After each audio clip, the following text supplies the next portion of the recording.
नमस्कार, आप सभी का गुरु मंत्र में बहुत बहुत स्वागत है। मैं हूं आपके साथ सरगम पंत और आज हमारे साथ है देश के सबसे बड़े गुरु astro scientist GD Vashishtha ji. आपका बहुत बहुत स्वागत है गुरुदेव। खुशियां दाता, सदा सुखी रहो बेटा। क्या आप भी ऐसा सोचते हैं कि आप मेहनत तो बहुत करते हैं पर उसका फल, उसका परिणाम आपको नहीं मिलता? क्या आपको ऐसा लगता है कि आपकी नौकरी बस चलती चली जा रही है पर आपकी तरक्की नहीं हो रही, ना आपकी प्रमोशन हो रही है और ना ही आपके घर में पैसे आ रहे हैं, और ऐसे में आपके मन में बार बार बस एक ही सवाल उठता है कि ऐसे में करें तो क्या करें? आज हम गुरुदेव से इसी विषय पे बात करेंगे, पर इसके साथ साथ और कौन से अन्य विषय होंगे ये भी आपको बता देते हैं। प्रमोशन दिलाने वाले अचूक उपाय। लगातार मेहनत करने के बाद भी तरक्की ना मिलने की वजह। कैसे आप अपने बॉस को खुश रख सकते हैं? आपको हर फील्ड में सफल बनाने वाले अचूक उपाय। तो हमेशा की तरह शो की शुरुआत करूं उससे पहले आप सभी को याद दिला दूं कि फेसबुक पर गुरुमंत्र पेज को लाइक करना बिल्कुल मत भूलिए, क्योंकि वहां आप गुरुदेव से अपने सवाल भी कर सकते हैं। और इस वक्त टीवी स्क्रीन पर जो ईमेल आईडी फ्लैश हो रही है, यानी कि www.gurumantra@itvnetwork.com, इस पर आप हमें मेल कर सकते हैं। और अगर आप हमारे शो पे कॉलर बनना चाहते हैं तो इसका जिक्र आप हमें मेल करते समय कर दें, हमारी टीम आपसे खुद संपर्क करेगी। और गुरुदेव से सीधा संपर्क करने के लिए अभी फोन उठाएं और टीवी स्क्रीन पर फ्लैश हो रहे दूसरे नंबर पर कॉल करें। और अगर आपके पास पैसे नहीं है और आप अपने भविष्य के बारे में जानना चाहते हैं तो परेशान मत होइए, गुरुदेव के संस्थान जाइए और बिना किसी पैसे के यानी निःशुल्क अपने भविष्य के बारे में जानिए। अब इससे ज्यादा तरीके आपको और कहाँ मिलेंगे? गुरुदेव, हर दर्शक का आज एक ही सवाल है। जब बात तरक्की की हो रही है, नौकरी की हो रही है, प्रमोशन की हो रही है, ऐसा क्यों होता है कि हम इतनी मेहनत कर रहे हैं लेकिन कुछ जिंदगी में नया नहीं हो रहा, कुछ अच्छा नहीं हो रहा? इसके लिए कौन से ग्रह जिम्मेदार हैं? इसके लिए जिम्मेवार होते हैं बेटा शनि और केतु। ठीक है। और जब भी जन्म कुंडली के अंदर शनि और केतु की खराब पोजीशन हो तो एक तो तब तरक्की नहीं मिलती। ठीक है। दूसरी एक और चीज होती है, वो होता है मंगल को खराब कर लेना। ठीक है। अब ऐसी अवस्था के अंदर ये खराब किस तरह से होते हैं मैं आपको बताता हूं। इसका जो बेटा सच छुपा हुआ है वो आप ही के पुराने घर में छुपा हुआ है। अब ये शब्द मैंने क्यों बोले? जब भी कभी हमारे घर में कोई ऐसी जगहें होती हैं जहां पर हम पहले कभी हमारे पिता पैसे रखा करते थे या हम ही लोग पहले पैसे रखा करते थे, और बाद में उस जगह को हम जब बिल्कुल ही खाली कर देते हैं, समझिए उस गल्ले को यानी कि शनि के उस स्थान को बिल्कुल खाली करके रख देते हैं जहां पर पहले रखा जाते थे, आबाद रहता था वो स्थान, अब उसको खाली कर दिया गया। किसी भी डर की वजह से कई बार हो जाता है कि नहीं यहाँ किसी को पता चल गया, यहाँ से चोरी हो जाएगा या कुछ भी इस तरह का। तो ये जैसे ही हम ये गल्ला खाली करते हैं और उस जगह को खाली रख के छोड़ देते हैं तो उसका असर भी हमारे इन ग्रहों के ऊपर ही आता है और वो शनि और केतु एक तरह का वहां से अपने वास को छोड़ देते हैं, जिसकी वजह से ये प्रॉब्लम खड़ी हो जाती है। और खास तौर पे जिनके घरों में पुराने समय का कोई संदूक या ट्रंक ऐसा रखा हुआ है जो पहले बहुत अच्छी तरह से इस्तेमाल होता था, लेकिन अब तो उसके अंदर कबाड़ भर के रख दिया है, पेचकस, प्लास और उसके अंदर कीले और कबाड़ भर के रख दिया। बेटा जिनके घरों में ऐसा संदूक या ट्रंक होता है जो कभी पहले समय के अंदर बहुत अच्छी अच्छी चीजें रखने के काम आया करता था, उनके यहां पर भी तरक्की हमेशा ही बाधित रहती है। ठीक है। और तीसरी चीज, जब भी कभी अपने घर के उत्तर पूर्व के अंदर बेटा हम कोई मैकेनिकी का काम करने वाले औजारों को रख देते हैं, कीले रख देते हैं, या कि बहुत सारी चाबियां जो हमारे किसी काम की नहीं, जिनके ताले भी अब हमें नहीं पता कि कौन से थे और कभी घर में वो ताले है भी कि नहीं है, वो जब चाबियां इकट्ठी कर करके हम बेटा उनका एक स्पेशल स्थान बनाते खासतौर पर उत्तर पूर्व की तरफ, तो समझ लो तरक्की नहीं होगी, क्योंकि ये दूसरे घर का, चौथे घर का स्थान है जहां पर केतु ऑलवेज बुरे माने जाते हैं। समझिए। और इसके लिए तो खासतौर पे कहा जाता है कि अगर करोड़ों का लेन देन भी करोगे तो एक दलाल की भांति 2 पैसे ही तुम्हारे हाथ में आएंगे, कुछ ज्यादा नहीं कमा पाओगे। तो अब इन चीजों का ध्यान रखते हुए पहले अपने घर से ही अपने नसीब को संवारो। और वो क्या कि जहां पर भी आप पहले अपने घर में पैसे रखा करते थे, वो जो स्थान है बेटा, अगर वहां पैसे नहीं रख सकते तो वहां पर साबुत बादाम और थोड़े से छुआरे ही रख दो और साथ में थोड़े से नोट रख दो, समझिए। और ऐसे सिक्के बिल्कुल मत रखना जो मार्केट में चलते ना हो, जैसे आजकल बंद हो गए हैं बहुत सारे सिक्के, तो बेटा ऐसे सिक्के वहां पर बिल्कुल नहीं होने चाहिए। दूसरी बात बेटा कि घर के अंदर जो पुराने संदूक ट्रंक रखे हुए हैं उनको आज भी आप बेटा किसी भी तरह से पेंट कर लो, रंग रोगन कर लो, वैसे साफ कर लो या थोड़ा रिपेयर करवा लो, और उनके अंदर आज भी साफ सुथरे जिस तरह से पहले आप कपड़े रखा करते थे वो रखो, उनके अंदर पैसे रखा करते थे वो भी रखो, और ना सिर्फ रोजमर्रा के यूज के लिए उसे ऐसी जगह पे रख लो जिसमें थोड़े बहुत पैसे रखते हो, रोज के यूज के करते हो, उसमें से पैसे रखते भी रहो, निकालते भी रहो, रखते भी रहो, निकालते भी रहो। इससे केतुदेव बहुत अच्छे होने लगेंगे, शनि अच्छे होने लगेंगे। फिर जो चाबियां वगैरह है बेटा, जो जिनका आपको पता ही नहीं कि आपके घर के अंदर ताले ये है भी कि नहीं है, इन चाबियां जितनी भी बेकार किस्म की है बेटा, इनको जाके जल प्रवाह करके आओ, समझे। बात फेंक दो, कबाड़ी को बेच दो, जो मर्जी करो, लेकिन ये फालतू की चाबियां रखी हुई आपके लिए बहुत बड़ी मुसीबत का कारण है। तो पहले तो इनको करके हटो। फिर उसके बाद में जब भी जिंदगी के अंदर तरक्की ना मिले और आप मेहनत पूरी कर रहे हैं, अपने आप को साबित पूरा कर रहे हैं, और जिंदगी के अंदर वाकई में पूरा जो संस्थान है वो आपके कर्म की वजह से चल भी रहा है, ये सारे गुण होने के बावजूद भी अगर आपको तरक्की नहीं मिल रही, तो इसका मतलब क्या है? इसका मतलब है केतु कमजोर हो गया। और जिसका भी केतु कमजोर हो जाता है उसकी बात के अंदर वजन नहीं होता, लेकिन वो खुद जब अकेला बैठेगा तर्क हजार तरह के दे लेगा, लेकिन उसकी वाणी के अंदर वो प्रभाव नहीं होता कि दूसरा उसको वैल्यू पूरी तरह से दे। ये प्रॉब्लम केतु की खराबी के कारण ही आती है। इसको अच्छा करने के लिए क्या करना है? सबसे पहले कान छेदन करवा के उसके अंदर सोना धारण करो। फिर दूसरा काम क्या करना है? 43 दिन लगातार लाल झंडा तिकोना गोटा किनारी वाला, जैसे हनुमान जी का झंडा तिकोना होता है बेटा, ऐसा उसके ऊपर गोल्डन कलर का गोटा किनारी उसके ऊपर लगा होना चाहिए। उसमें डंडा लगा के 43 दिन लगातार मंदिर की छत पे लगा दो, यानी कि जन्म कुंडली के 12वें घर में पहुंचा दो, केतु अपने आप ही अच्छे होने लगेंगे। ठीक है। फिर इसके बाद मंगल और शनि को जिस जातक ने अच्छा कर लिया बेटा, उसके जीवन के अंदर तो दुख वैसे ही नहीं बसते। आपकी कुंडली में कहीं पर भी मंगल शनि बैठे हों, लेकिन आपको अगर तरक्की नहीं मिल रही, तो एक सिंपल सा उपाय, और वो क्या? लोहे का एक कटोरा लीजिए, उसमें शहद भरिए और उसमें 10 डलिए सुरमे की डाल लीजिए, छोटी छोटी साबुत सुरमे की डलिए डाल के हर मंगलवार को या हर शनिवार को करना, हफ्ते में एक ही दिन है, ये मंदिर के अंदर रखना शुरू कर दो। इतने से उपाय करके देखो बेटा, जिंदगी के अंदर तरक्की निश्चित हो जाएगी और अपने सारे रास्ते खुल जाएंगे और तरक्की पाकर के आप खुशहाल इंसान बनेंगे। तो चलिए अब समय हो गया है फेसबुक कॉलर लेने का। गुरुदेव, दर्शकों ने फेसबुक पर सवाल पूछा है, उनमें से एक दर्शक है अमित, वो अपने बेटे के बारे में जानना चाहते हैं। जन्म की तिथि है 19 नवंबर 2015 और समय है 3:09 PM। ठीक है। और आजमगढ़ उत्तर प्रदेश का जन्म है। जानना चाहते हैं कि बच्चा आगे जाके लाइफ में क्या करेगा, उसका भविष्य कैसा रहेगा। वैसे त्रिक भवन किसे बोला जाता है? जो बुरे घर होते हैं, और ये बुरे घर होते हैं 6, 12 और 8, इनको त्रिक भवन बोला जाता है। ठीक है। इसके अंदर आए हुए ग्रह हमेशा बुरा ही करते हैं, ये बात सत्य है, लेकिन बेटा ये कलयुग है, और जिसके अंदर सच में ग्रहों ने अपने फल देने का तरीका भी बदल दिया है।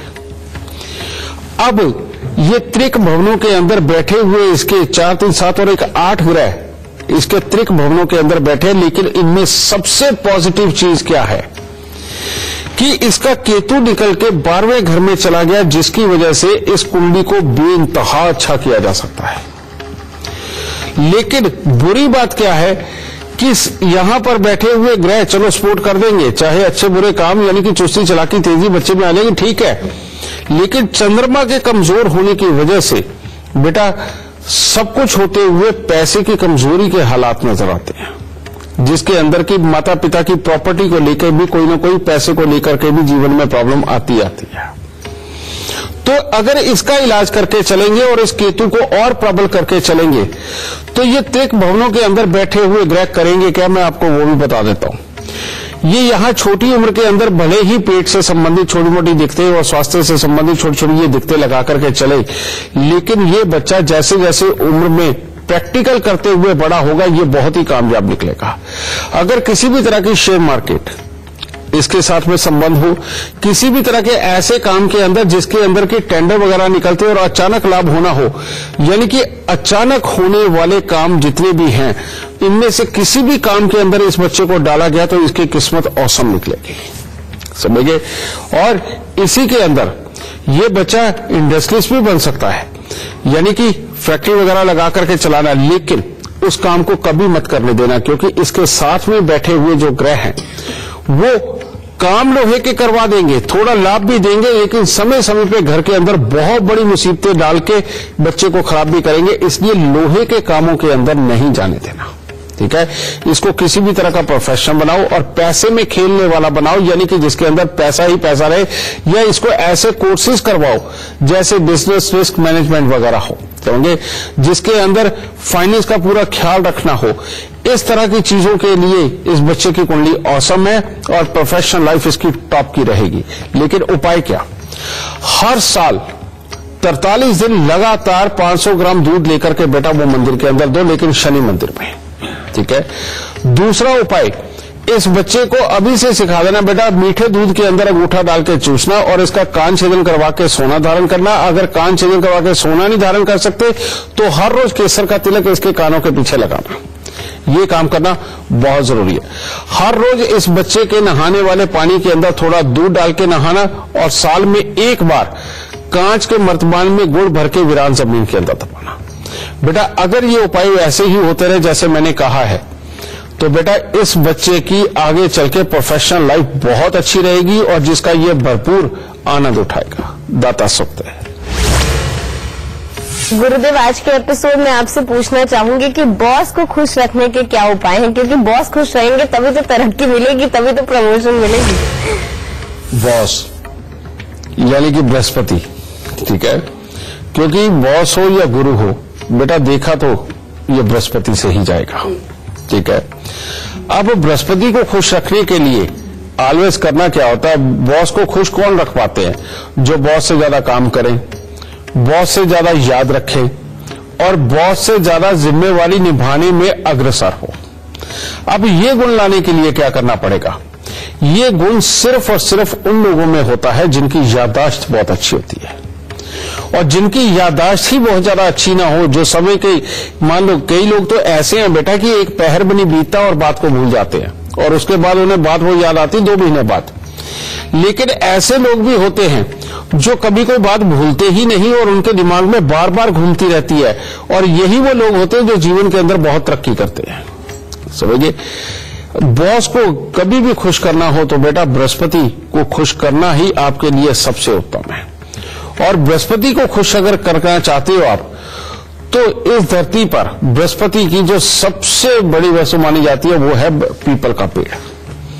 तो अपने जीवन के अंदर इसका एक नियम उतार लीजिए, बॉस आपसे नाराज हो ही नहीं सकते। अब वो करना क्या है, करना यह है कि जब भी मौका मिले कम से कम 10-15 मिनट पीपल के पेड़ के नीचे बैठना और हर बृहस्पतिवार को तिल के तेल का दिया, समझे, सांझ के वक्त में या सुबह सवेरे जब सूर्योदय से पहले वो पीपल के पेड़ के नीचे चलाना, समझिए। पीपल को बृहस्पतिवार के दिन कम से कम जल देना, ठीक है, ये करना बहुत जरूरी है। और बॉस को जब भी खुश करना हो तो पीपल के ऊपर आए हुए जो नए पत्ते होते हैं, अभी जो छोटे होते हैं और हल्के रंग के होते हैं, बृहस्पतिवार को ही वो 5 पीपल के पत्ते तोड़ के ले जाकर के अपनी गद्दी के ऊपर जरूर रखो, समझिए, उन्हें वहीं पड़ा रहने दो। अगले हफ्ते जब नए पत्ते आप लेकर के आओ तो पुराने निकाल के पॉलीथीन में डाल के रख लो। इस तरह से 9 बृहस्पतिवार बेटा ये 5 पीपल के पत्ते ला करके रखते रहो और पुराने हटा के पॉलीथीन में डालते रहो, इकट्ठे कर लो। और 9 बृहस्पतिवार के बाद जब सारे इकट्ठे हो जाए इन पत्तों को ले जाकर के साफ जल में, बहते हुए इस जल में इनको जाके विसर्जित करके आओ। इससे बढ़िया बेटा बृहस्पति का उपाय और कोई नहीं है। और जिसने अपने बृहस्पति को और अगर मान लो कोई इमरजेंसी है और बॉस को अभी खुश करना बेहद ज्यादा जरूरी है, तो क्या उपाय करना चाहिए? उसके लिए मीठे पीले चावल बनाओ और मीठे पीले चावल बना करके बेटा उसके ऊपर थोड़ा सा शहद भी लगाओ और वो लगा करके पहले मंदिर चढ़ा करके लोगों में भी बांटो, लेकिन उसको जाकर के जैसे पार्क वगैरह में अगर कोई जानवर खाता है उसको भी खिलाओ और पक्षियों को भी थोड़े से डाल के आओ। समझिए, ये लगातार 27 दिन करके देखो बेटा, बॉस तो अपने आप ही खुश होंगे, क्योंकि चंद्र, मंगल, बृहस्पति सबको मिला के जब खुश करोगे और केतु यानी कि तिल के तेल का दिया जब बृहस्पति के चरणों में जाकर के लगाओगे, यानी कि बृहस्पति और केतु का मेल कराओगे, तो ऐसा हो ही नहीं सकता कि बॉस की तरफ से आपका नसीब खराब हो और ये अच्छा ना हो। खुश है दादा। तो चलिए इससे पहले आगे बढ़े, हमारे साथ एक कॉलर जुड़े हुए हैं। हमारे साथ मोनिका है और नई दिल्ली से बात कर रहे हैं। जी मोनिका, गुरुदेव से आप अपना सवाल पूछे, उससे पहले अपने जन्म की तिथि, समय, स्थान इसी क्रमांक में हमें बताकर फिर आप सवाल पूछ लीजिए। मेरा नाम मोनिका अग्रवाल है। 18 मार्च 1972 लखनऊ में मेरा जन्म हुआ है। समय भी बता दीजिए। शाम को 6:45 बजे। क्या सवाल पूछना चाहती हैं आप? मुझे अपनी जॉब के लिए पूछना है। थोड़ा सा कॉस्ट कटिंग के कारण ऐसा लग रहा है कि शायद मैं रडार में हूँ और नौकरी ये जा सकती है। बेटा, तुम्हारी कुंडली के अंदर जॉब के लिए जो ग्रह बैठा हुआ बहुत अच्छा बैठा हुआ है, लेकिन तुम्हारी कुंडली के अंदर एक ग्रह यानी कि बुध का 7वें स्थान के ऊपर बैठना और वो सोया हुआ, ये एक योग ऐसा है, ये जब भी घूम के तुम्हारी किस्मत के अंदर आएगा, ये तब तुम्हें नुकसान दे करके ही जाएगा। और अभी 13 सितंबर 2016 के बाद से ये योग तुम्हारी कुंडली के अंदर पहले आ गया और ये जो टिल है ये 1 अप्रैल 2019 तक है। उसके क्रॉस होने के बाद इतना ज्यादा खतरा नहीं रहेगा। लेकिन एक बात और बताऊं कि एक और बड़ा अजीब सा योग है तुम्हारी कुंडली में कि जहां से नौकरी छोड़ोगे वहीं पर करोगे या उसी तरह की नौकरी करोगे, यानी कि जीवन के अंदर बहुत अच्छे हालात ऊपर की तरफ नहीं लेके जाता। इन दोनों हिस्सों को अच्छा करना तुम्हारे लिए बेहद ज्यादा जरूरी है। समझे?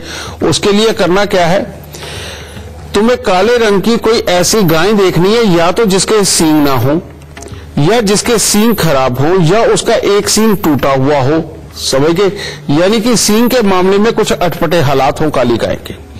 अगर तुमने ऐसी गाय पाल ली या उसकी तुम सेवा करती रही तो ये बुरा योग कभी भी तुम्हें बुरा फल नहीं देगा। इतना आसान है ये। लेकिन ऐसी गाय ढूंढना थोड़ा सा मुश्किल होता है, लेकिन अगर ये ढूंढ ली तो बेटा जिंदगी मतलब ही नहीं कभी खराब हो जाए।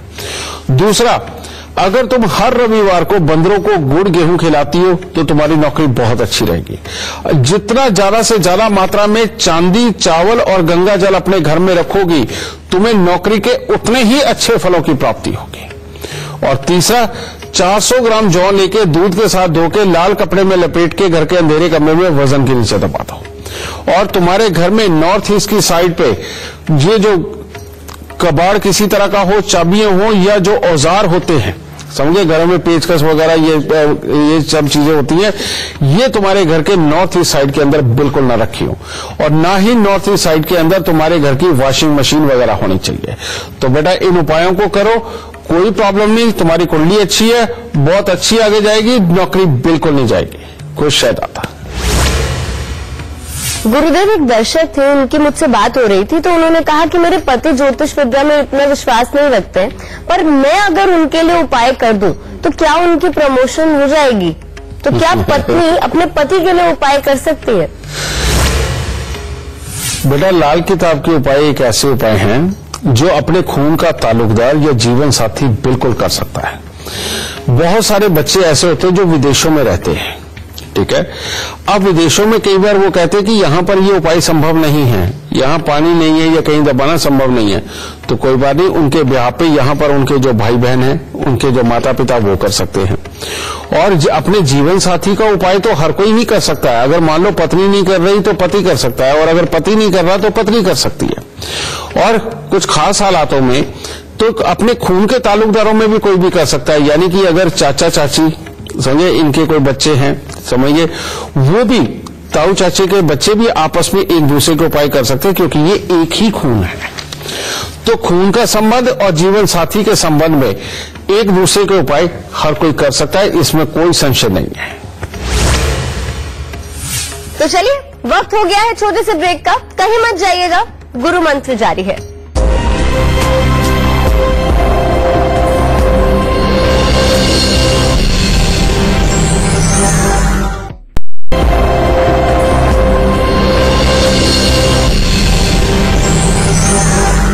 ब्रेक के बाद आप सभी का बहुत बहुत स्वागत है। आप देख रहे हैं हमारी खास पेशकश गुरु मंत्र।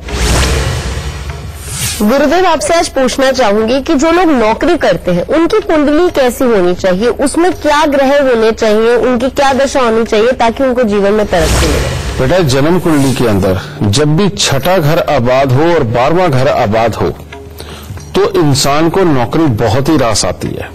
अभी हमने थोड़ी देर पहले एक कुंडली देखी जिस बच्चे के बारे में मैंने कहा था कि अगर अचानक होने वाले कामों के अंदर या अचानक होने वाले लाभ के अंदर, मैंने उसको शेयर मार्केट की भी एडवाइस दी थी, मैंने ये भी एडवाइस दी थी कि वो बच्चा अगर फाइनेंस के कामों के अंदर किसी भी तरह से रहेगा तो इस बच्चे को बहुत तरक्की मिलेगी। उसमें था क्या, छठे घर के अंदर 4 ग्रह बहुत अच्छे, समझे, और 12वें घर में केतु। तो बेटा ऐसे बच्चे को अपनी नौकरी के स्थान के ऊपर वाकई में बहुत अच्छी तरक्की मिलती है, समझे। और जन्म कुंडली के अंदर जब भी 5वें घर के अंदर ग्रह ज्यादा हो लेकिन उनमें सूर्य ना हो, समझे, तो बच्चे का नौकरी पे टिक पाना ही मुश्किल होता है। लेकिन अगर 5वें घर के अंदर मंगल या सूर्य आ जाए, समझे, तो नौकरी बहुत शानदार चलती है। और अगर सूर्य और मंगल 5वें घर में ना हो तो ऐसी अवस्था के अंदर बेटा छठे घर के अंदर अगर कोई ग्रह होंगे तो जिंदगी के अंदर नौकरी चलेगी। और अगर ऐसी अवस्था के अंदर छठे घर में बैठे ग्रहों के मित्र कोई 12वें घर में भी बैठ जाए या केतु ही वहां चले जाए तो जिंदगी के अंदर, नौकरी के अंदर घूमते फिरते हुए, सफर करते हुए जिंदगी में बेइंतहा तरक्की मिलती है, समझिए। फिर उसके बाद में आ जाता है कि जिनका चंद्र बुध आपस में दृष्टि पे आ जाए और लेकिन ज्ञान और लाभ के स्थान पर हो, जैसे कि चंद्रमा 5वें स्थान पे हो, बुध 11वें स्थान पर हो, ऐसी अवस्था के अंदर घूमने फिरने की नौकरी, समुद्र के सफर और उसके अंदर के सफर, बेटा जितनी यात्राएं होती है लाभ पे लाभ देती है और तरक्की पे तरक्की देती है, समझे। अब इस तरह के योग तो अनगिनत बनते हैं, लेकिन ये सबसे मोटे मोटे योग हैं। फिर एक और चीज, जिनके मान लो 3रे घर के अंदर ग्रह ज्यादा हो गए, समझे, और 9वें घर के अंदर भी एक आध कोई ग्रह बैठा है, 2 ग्रह बैठे हुए हैं, तो आप समझ लीजिए कि जिंदगी के अंदर अगर आपको तरक्की पानी है तो अपना जन्म स्थान छोड़ के दूर चले जाइए और वहां जाकर के आप नौकरी करके देखिए। वहां पर आपकी काबिलियत ऐसी निखर करके आएगी कि सब आपको सुपरमैन ही कहेंगे, समझिए, और वहां आपकी तरक्की निश्चित है। लेकिन अगर जन्म कुंडली के 2रे घर के अंदर ग्रह ज्यादा बैठे हुए हैं तो बेटा नौकरी नहीं ज्यादा नसीब होती। अगर 2रे घर के साथ में छठे में हो तो नौकरी फिर भी संभव है, लेकिन अगर 2रे घर में ज्यादा बैठे हुए ग्रह और छठा घर खाली है, 5वें में भी कुछ नहीं, तो फिर बेटा ऐसा योग बनता है कि आप अपने घर के ही काम करते करते उसमें बहुत अच्छा कमा जाओगे। दिमाग से करने वाले काम, बोल के करने वाले काम, लोगों को समझाने बुझाने के काम, बेटा इनको जब करोगे उसके अंदर तुम्हारी तरक्की लिखी है। लेकिन वो ये सारे कार्य होते हैं प्रोफेशनल लाइफ के, कि अगर आप वाकई में किसी तरह के प्रोफेशनल बनते हैं तो जीवन में बेहद तरक्की होगी। 9वां घर जिनको सपोर्ट करता है बेटा, यानी कि 9वें घर के अंदर कोई शुभ ग्रह बैठे हुए हो, उस इंसान को भाग्य का ही साथ ऐसा मिलता है कि वो जो भी कर रहा होता है तो लोग उसको देखते भी, अप्रिशिएट भी करते, उसको तरक्की भी देते। 9वां घर जब खाली होता है तो इंसान मेहनत कर करके थकता है, तो तब वो खराबी के ऊपर आता है। तो मैं ये कहना चाहता हूं कि 9वें घर को आबाद रखने के लिए अपने जीवन के अंदर एक नियम जरूर बना करके रखें। और वो हमारे यहाँ पहले से ही संस्कारों के अंदर चलता आया है। और वो क्या था कि जब भी हम परमात्मा के दरबार पे जाते हैं, मंदिर में जाके सर झुकाते हैं, तो वहां से तिलक लगा के निकलते हैं। आज तक होता ही है। और ये तिलक जो लगाना है, ये दूसरे घर को और 9वें घर को जगाने के लिए स्पेशली तौर पे होता है। मंदिर जाना ये भी खास तौर पे 9वें और दूसरे घर को ही जगाने के लिए मंदिर जाना होता है। तो जो भी इंसान मंदिर जाकर के तिलक लगा के ही निकलता है, चाहे काम के लिए चाहे घर के लिए, तो बेटा उसका दूसरा और 9वां घर जाके उसको सफलता जरूर प्रदान करता है।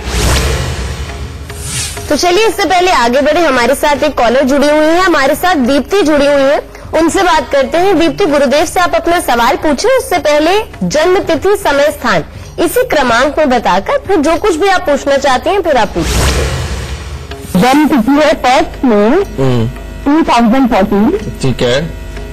जन्म स्थान है उसका भी, और जन्म समूह है उसका 10:50 रात की। पूरी वेस्ट के बारे में पूछना चाहती हूँ। बेटा पहली बात तो मैं तुम्हें ये कहूंगा कि तुमने आज ये कुंडली दिखा करके बहुत अच्छा किया। इस कुंडली के अंदर एक योग तो है कि इस बच्चे का नसीब ऐसा है जो कि माता पिता को तरक्की देता है।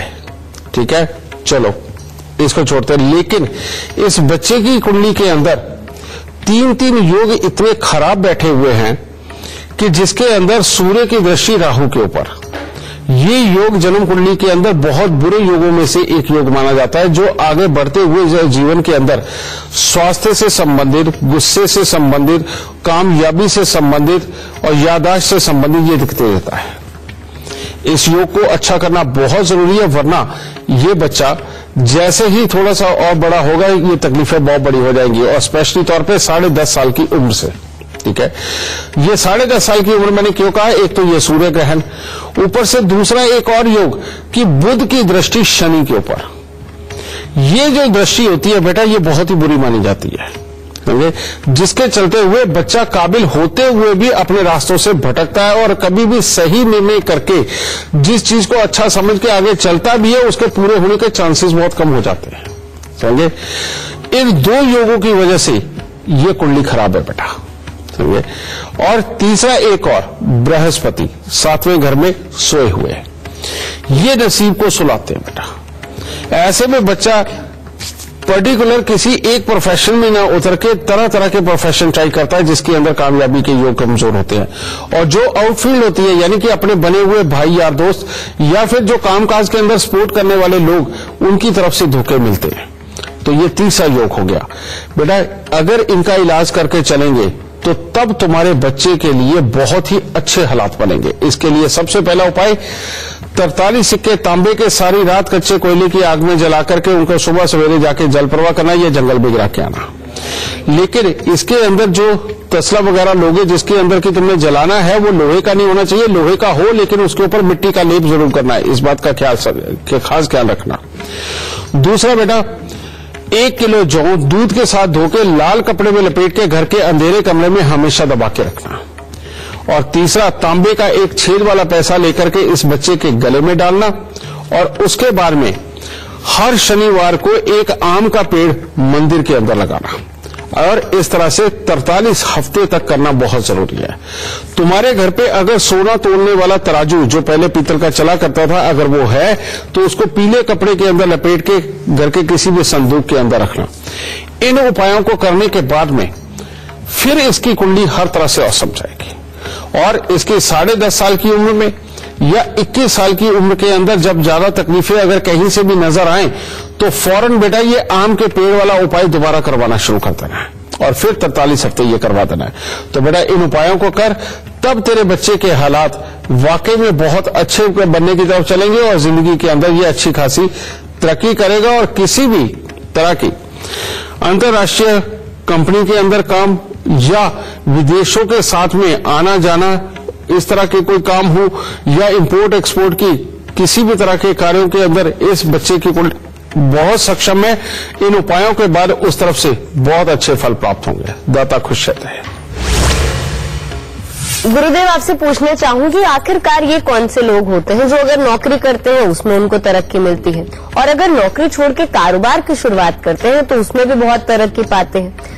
कौन सी ये दशा होती है, कौन से योग होते हैं, कौन से ग्रह होते हैं? ये तीसरा योग मैं भी बता देता हूँ बेटा, कि कई लोग नौकरी में भी बहुत तरक्की करते हैं और नौकरी तो करते ही करते हैं, वहां से पैसा आ ही रहा होता है, अपना बिजनेस भी बहुत अच्छा चलता है। ठीक है, ये जो योग है, मैंने अभी थोड़े दिन पहले एक एपिसोड में मैंने कहा था कि 9वें घर से बादल उठते हैं, 10वें घर से पानी भरते हैं, दूसरे घर के पहाड़ से टकरा करके वर्षा करते हैं और चौथे घर में फसल होती है।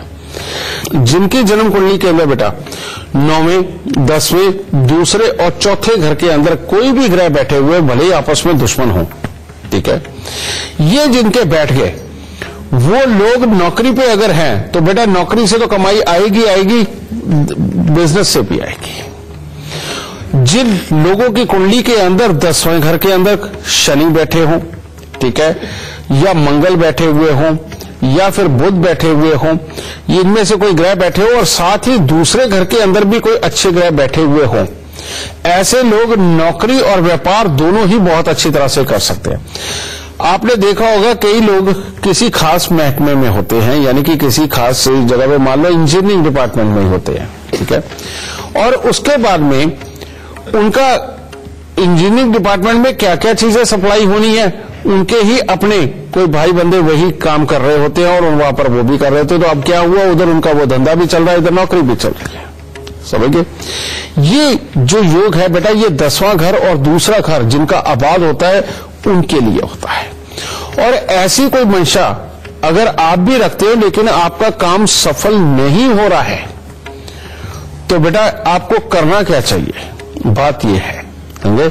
अगर आप चाहते हैं कि नौकरी पे रहते रहते आप अपना काम धंधा भी चलाएं, तो इसके लिए आपको बेटा करना क्या है? सबसे पहले 9वें घर को जगाना। 9वां घर तभी जागेगा जब आप माथे पर तिलक लगाओगे। 9वां घर तभी जागेगा जब अंडरगारमेंट, यानी कि ये जो हम तन के साथ लगते हुए कपड़े पहनते हैं अंडरगारमेंट, यहां पर शनि अच्छे होते हैं तो आप काले रंग के अंडरगारमेंट पहन सकते हैं, वहां बृहस्पति अच्छे होते हैं तो पीले रंग के अंडरगारमेंट पहन सकते हो, या लाइट जो पिंकिश कलर होते हैं इस रंग के। तो इससे 9वां घर जागता है और तिलक लगाने से। दूसरा, 10वें घर को जगाई रखना बेटा, ये तो कर्म की बात है कि अगर जन्म कुंडली के अंदर 10वें घर के अंदर कोई ग्रह है तो बहुत ही बढ़िया, और अगर 10वें घर के अंदर कोई ग्रह नहीं है तो 43 दिन 2 मुट्ठी सौंफ सरकारी संस्थान में रखने से 10वां घर जाग जाता है। और दूसरे घर को अच्छा करने के लिए, यानी उसको जगाने के लिए 43 दिन लगातार 200 ग्राम चावल वगैरह लेकर के बेटा वो मंदिर के अंदर देते जाओ, यानी कि दूध और चावल मंदिर में दे दो। और चौथे घर को जगाने के लिए 43 दिन 400 ग्राम चने की दाल जल प्रवाह कर दो। और जिसने ये घर जगा लिए, उसकी कुंडली कैसी भी हो बेटा, उसको उसकी किस्मत पूरी तरह से सपोर्ट देगी, और ऐसे में वो चाहे तो नौकरी के साथ साथ अपना व्यापार भी शुरू कर सकता है, अपना काम धंधा भी शुरू कर सकता है, जिसके अंदर किस्मत उसकी मदद करेगी और उसको तरक्की जरूर मिलेगी। गुरुदेव, आज का ये एपिसोड खत्म होने वाला है, सवाल तो कई थे, तो जाते जाते जो निचोड़ है इस पूरे विषय का, आप गुरु मंत्र में देते जाइए हमारे दर्शकों को। बेटा, आज काम की, नौकरी की, पैसे की ही ये बातें हुई हैं, तरक्की की ही बातें हुई हैं। मैं बार बार बोलता हूं कि जिंदगी के अंदर सुख तभी संभव है जब शनि अच्छे है। लाल किताब भी बोलती है शनि को खजांची बोलती है, ठीक है। तो सबसे पहले तो मैं आप सबको एक बात कहना चाहता हूं कि जिन लोगों को सिर्फ ये डर लगता है कि शनि उन्हें कहीं मारे ना, शनि उनको खराब ना करे, जो उनकी कुंडली के अंदर बुरा शनि ही है, और वो शनि के दान अगर लगातार कर रहे हैं, मान लो तेल वो हर हफ्ते चढ़ाते हैं, शनि के दान करते हैं, उड़े साबुत, काले चने, सरसों का तेल, काला कपड़ा, लोहा, अगर ये दान करते चले जा रहे हैं, लेकिन उसके बावजूद भी उनकी तकलीफें कम नहीं हो रही, उल्टा तकलीफें बढ़ रही है, तो पहले तो आपको यह समझ लेना चाहिए कि यहां पर शनि के दान करना ही आपके लिए सबसे बड़े पाप है। क्योंकि अगर शनि खजांची है बेटा, तो धन तो शनि ही देगा, ठीक है। और शनि के दान तो एस्ट्रोलॉजी तब करवाया करती है बेटा जब मानसिकता खराब हो जाए, जब अपना शरीर खराब होने लगे, जब घर के अंदर अचानक क्लेश होने लगे, या पुलिस कोर्ट कचहरी या हॉस्पिटलों के धक्के खाने के योग बन जाए, तब शनि के दान किए जाते हैं। और आजकल तो तरक्की के लिए भी शनि के दान कराने लगे बेटा। यानी अगर आपके पास नहीं है तो आप जीवन में तरक्की नहीं कर सकते, अच्छा नहीं कर सकते। और अगर शनि को दान कर दिया तो बेटा आपने खजांची को ही छोड़ दिया, तो आपके यहां खजाना क्यों आएगा। तो ऐसी अवस्था में उल्टा आप शनि को स्थापित करके रखिए। जो लोग भी तरक्की करना चाहते हैं वो अपने घर पे 9 काले पत्थर लेकर के आए, काले रंग के, वो जो कुदरती तौर पे नदियों में मिल जाते हैं। सफेद पत्थर भी होते हैं, लाल भी होते हैं, काले भी होते हैं। तो वो गोल वाले जो कुदरती तौर पे पत्थर होते हैं काले वाले, वो आप 9 लेके आए, चाहे उनका साइज इतना हो, बड़ा हो, चाहे आप बड़ा रखना चाहते हो उतना हो, वो लाके रखिए। और अपने पूरे घर वालों को कहो कि सुबह नहा धो के सबसे पहले उनके ऊपर हल्दी लगा दिया करें। तो ये हो जाता है बृहस्पति और शनि का मेल। और क्योंकि वो कुदरती तौर पे गोल हुए हैं, तो यहां बुध का भी एक पार्ट उनके अंदर बस जाता है, जिसके चलते हुए ये बुध बृहस्पति और शनि का जो मेल है, ये जीवन के अंदर पैसा और तरक्की आपको जरूर देगा। आप इस उपाय को करके देखो। और शनि के दान बेमतलब बिल्कुल मत करना, वरना जिंदगी में चोट खा जाओगे। तो बेटा शनि के दानों को बंद करके इस तरह से शनि को बृहस्पति के साथ स्थापित करके देखो, जिंदगी में देखना इसके बाद में जीवन पूरा बदलता नजर आएगा और दाता जरूर सुख देगा। गुरुदेव, आज का हमारे कार्यक्रम तो यहीं समाप्त होता है, लेकिन हमेशा की तरह हमारे दर्शकों को लाभ की जानकारी देने के लिए और अपना बेशकीमती समय देने के लिए आपका बहुत बहुत शुक्रिया। माता रानी सबको सुखी रखे और खुशियां बख्शे दाते।